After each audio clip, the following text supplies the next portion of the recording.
How did you prepare for the role of Nancy? And how would you describe her personality and her role amongst the sisters?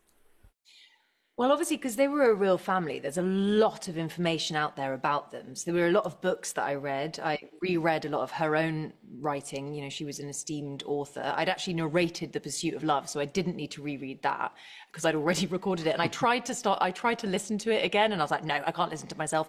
And then I suppose there's a lot of, images, and we worked a lot with the costume designer who came up with, what each character's sort of colors would be and types of material. And then you sort of have to leave all of that and then just work with the script. And that was then my sort of, my Bible was looking at this script and this story and trying to look underneath the words at, her, like you said, her sort of personality, her essence.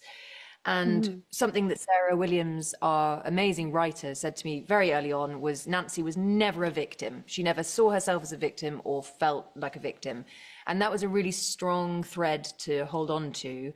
And I suppose I connected to her sense of humor, her confidence that also treads a thin line with vulnerability. And I think that's what was written so well was most of the time people who like being in the spotlight also like being in the shadows just as much. And so I liked finding that line and tracking that arc.